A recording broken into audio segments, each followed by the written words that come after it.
E qual é a importância que você vê do Frantz Fanon, assim? Porque eu já li Frantz Fanon, né? Principalmente, eu acho que o livro... Será o cara, Máscara, Peles Negra, Máscara Branca é o do mais popular dele, né? Então, na verdade, hoje em dia, sim. Isso é muito engraçado. Né? Durante muito tempo, Fanon eu posso falar o resto da minha vida, porque eu faço doutorado em Frantz Fanon, sacou? Então, ele é assim, genial. o Fanon é genial.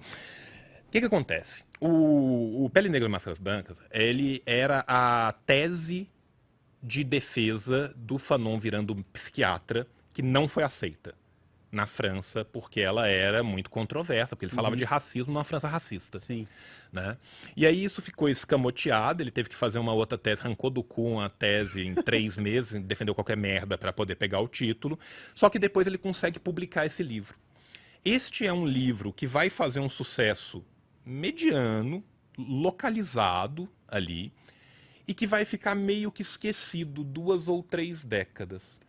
Por quê? Porque o Fanon, ele vive 200 vidas numa só, né? O Fanon morre muito novo, ele tem uma leucemia brutal e ele morre muito novo. E o período de Florwitch, o período de produção do Fanon, ele se dá ali em mais ou menos uma década.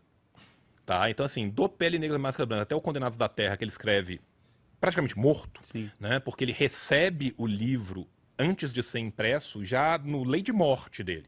Ele morre pouco depois.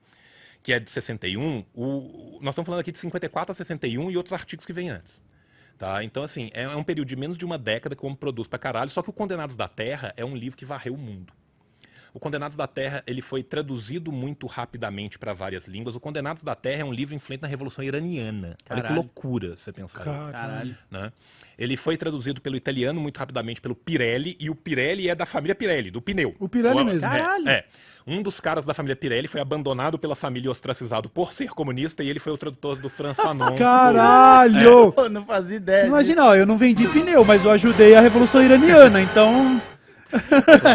assim, E ele traduz esse livro para o italiano, aí a Françoise Masperot, que publicava todos os livros, vai traduzir, não precisa traduzir, né, porque o livro já é em francês, depois é traduzido para o inglês, tanto que ele chega no Brasil ainda na década de 60. Olha E quem traz Fanon para o Brasil, um dos grandes responsáveis, é o Paulo Freire. Olha só. É o Paulo Freire. Caralho. O Paulo Freire cita Fanon nas suas obras, o Paulo Freire é um dos responsáveis por trazer Fanon no Brasil. Então, quando o anticolonialismo estava ali muito vivo, as lutas anticoloniais de Ásia, de África, de América estavam muito vivas, na década de 60, 70 e começo da década de 80, o Condenados da Terra era o grande livro do Fanon. Quando começa a arrefecer essas lutas e começa a aparecer mais os estudos sobre psicologia social, psiquiatria, racismo, estudos culturais, principalmente nas universidades estadunidenses e francesas, o Pele Negra volta. Olha aí. Então, E aí o Pele Negra é catapultado. E hoje em dia, os dois são 2 Que livros foda. canônicos, né? Mas o Pele Negra, durante muito tempo, era o livro do Fanon que ninguém nem sabia que existia. nossa. Ele volta principalmente a partir da década de 80 e hoje em dia ele tem cada vez mais essa importância, exatamente porque ele está nisso que é a crista da onda de hoje, né? Que é trazer a psicologia social com a análise sociológica e tal, né? E aí acaba que o Pele Negra é muito importante. Vou te falar uma coisa sobre o Frantz Fanon que pouca gente sabe, e que é o meu doutorado, inclusive. Aham. O que eu fiz? Eu peguei para analisar a biblioteca do Frantz Fanon, os livros que sobraram do Frantz Fanon. O Frantz Fanon tinha mais ou menos 335 livros. O que acontece? Caralho. Desses 335 livros, é óbvio que quando ele entra na Revolução Argelina, o que acontece? Lá ali para 54 para 55, estoura a Revolução Argelina. Em 55, o Frantz Fanon manda a famosa carta ao ministro residente, aonde ele sai, ele era psiquiatra-chefe em Blida-Joinville, que é uma cidade da Argélia, e ele manda uma carta e fala: não tem como eu clinicar o homem, corrigir o homem e entreguei ele para uma sociedade doente, porque a sociedade vai deixá-lo doente. É preciso clinicar a sociedade e ele vai ser revolucionário. Caralho. Ele vai para a luta armada. Caralho. Ele abandona tudo e vai para a luta armada. Ele passa os 6 últimos anos da vida dele em várias missões militares e diplomáticas pela Frente de Libertação Nacional e pelo Exército de Libertação Nacional da Argélia, sendo perseguido. Tem os casos mais loucos dele entrando em avião e tendo que descer correndo do avião porque viu um agente francês, Caralho. fugindo de carro, levando tiro, fugindo de hotel pela janela. O cara vive uma vida louca, louca.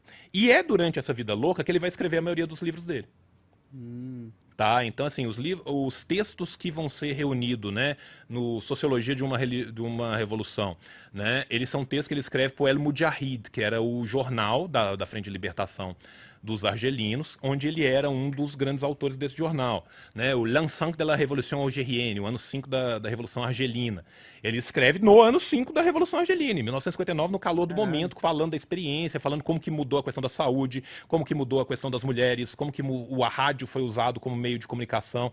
É um texto do caralho. E finalmente, quando ele percebe que ele está morrendo, ele deixa o grande testamento dele para a humanidade, que é o Condenado da Terra. Caralho. Esse é o rolê do Fanon. Aí tá, aí eu pego a biblioteca do Fanon. Por quê? Essa biblioteca do Fanon, ela foi preservada, né?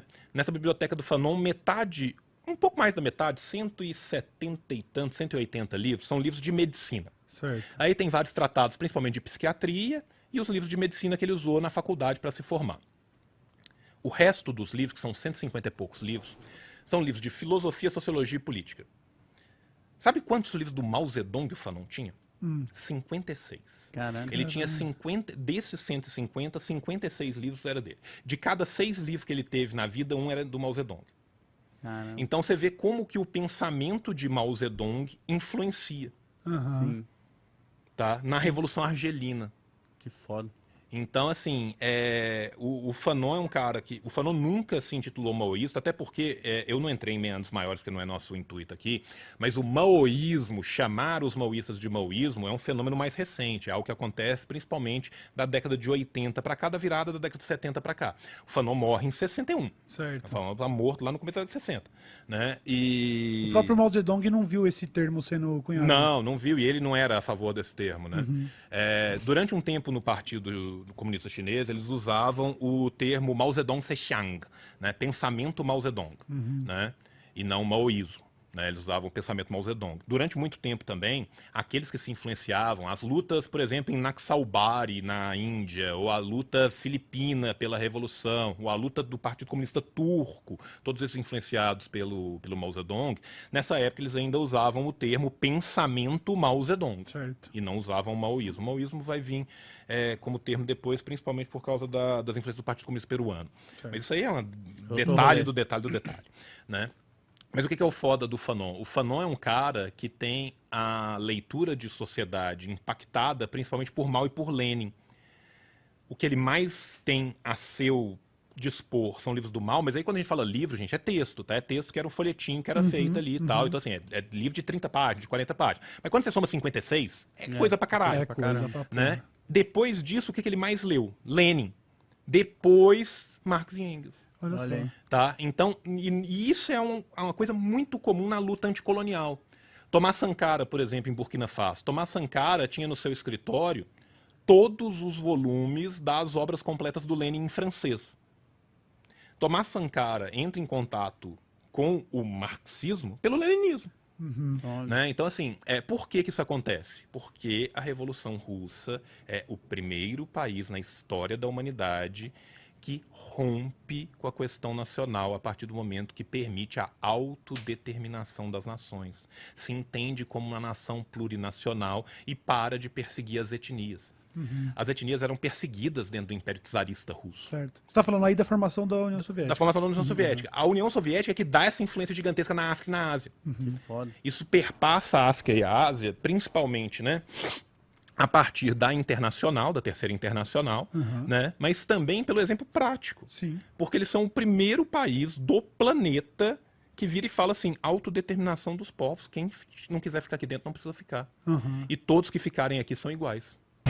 Tem algo de muito errado nesse. O capitalismo falhou, falha e falhará, falhou, falha e falhará, falhou, falha e falhará, falhou, falha e falhará.